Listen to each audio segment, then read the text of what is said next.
31 अक्टूबर national unity day. ये दिन हम उन्हें याद करते हैं जो भारत को एक जोड़ कर लाए।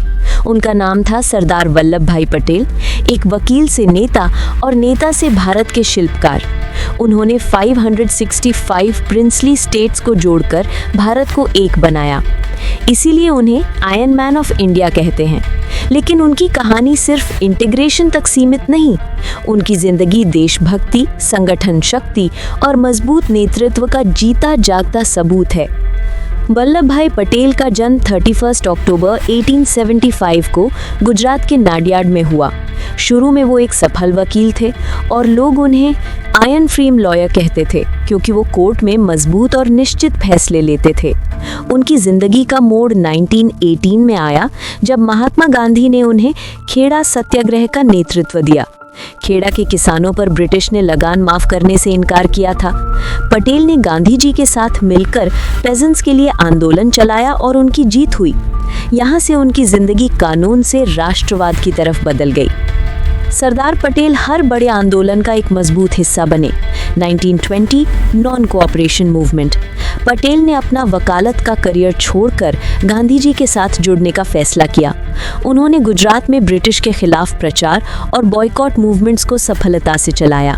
1923 नागपुर फ्लैग सत्याग्रह। ब्रिटिश ने राष्ट्रीय झंडा लहराने पर रोक लगाई थी। पटेल ने आंदोलन का नेतृत्व किया और तिरंगा गाड़ियों और इमारतों पर लहरा कर दिखाया कि राष्ट्रीय गौरव को कोई नहीं रोक सकता। 1928 बरदोली सत्याग्रह। ये उनकी पहचान बन गया। जब टैक्स अनफेयरली बढ़ाया गया, पटेल ने गांव-गांव जाकर किसानों को एकजुट किया। आंदोलन पीसफुल था लेकिन इतना प्रभावशाली कि ब्रिटिश ने टैक्स वापस लिया। यहीं उन्हें सरदार का खिताब मिला। 1930 सिविल डिसोबीडियंस मूवमेंट। पटेल ने नमक कानून तोड़ने में एक्टिवली हिस्सा लिया और जेल गए। 1931 कांग्रेस कराची सेशन। शहीद भगत सिंह, राजगुरु और सुखदेव की शहादती के बाद पटेल कांग्रेस प्रेसिडेंट बने और एक भावुक भाषण दिया जो पूरे राष्ट्र के जज्बात दिखाता था। 1942 क्विट इंडिया मूवमेंट।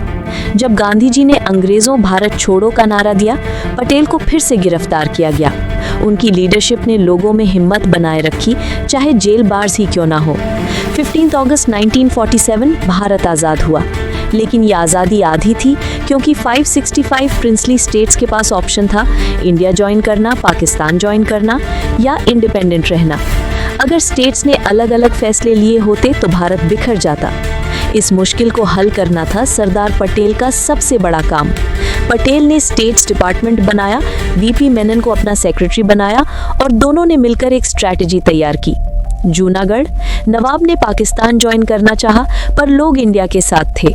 पटेल ने पॉलिटिकल और मिलिट्री स्टेप्स लेकर जूनागढ़ को भारत में शामिल किया। 1948 के प्लेबिसाइट में 99% लोगों ने इंडिया को वोट दिया। कश्मीर। राजा हरि सिंह ने पहले डिसीजन डिले किया, लेकिन जब पाकिस्तान ने अटैक किया अक्टूबर 1947 में, तो पटेल ने तुरंत इंडियन आर्मी भेजी और राजा ने इंस्ट्रूमेंट ऑफ एक्सेशन साइन किया। इसके साथ ही कश्मीर भारत का हिस्सा बना। हैदराबाद। निजाम ने इंडिपेंडेंट रहने की कोशिश की और कम्युनल टेंशन्स बढ़ने लगे। पटेल ने ऑपरेशन पोलो के थ्रू 17 सितंबर 1948 को हैदराबाद को इंडिया में शामिल कर लिया। उनकी डिप्लोमेसी और डिटर्मिनेशन ने 565 स्टेट्स को सिर्फ 2 सालों के अंदर भारत का हिस्सा बना दिया, जो दुनिया की हिस्ट्री में एक अद्भुत फीट माना जाता है। सिर्फ स्टेट्स को जोड़ना ही नहीं, पटेल ने एक और बड़ी लेगेसी छोड़ी, ऑल इंडिया सर्विसेज। उन्होंने आईएएस, आईपीएस जैसे सर्विसेज को स्टील फ्रेम ऑफ इंडिया कहा। उनका विजन था कि ये ऑफिसर्स देश को एक सूत्र में बांध कर रखेंगे और करप्शन फ्री गवर्नेंस लाएंगे। इसीलिए आज भी उन्हें आयरन मैन कहा जाता है, एक ऐसे नेता जो मजबूत, ईमानदार और दृढ़ निश्चयी थे। 15 दिसंबर 1950 को सरदार पटेल का देहांत हो गया, लेकिन उनकी विरासत हमेशा जिंदा रही। 2014 से उनकी जयंती को नेशनल यूनिटी डे के रूप में मनाया जाता है। 2018 में उनकी याद में दुनिया की सबसे ऊंची मूर्ति स्टैचू ऑफ यूनिटी गुजरात के केवड़िया में बनाई गई।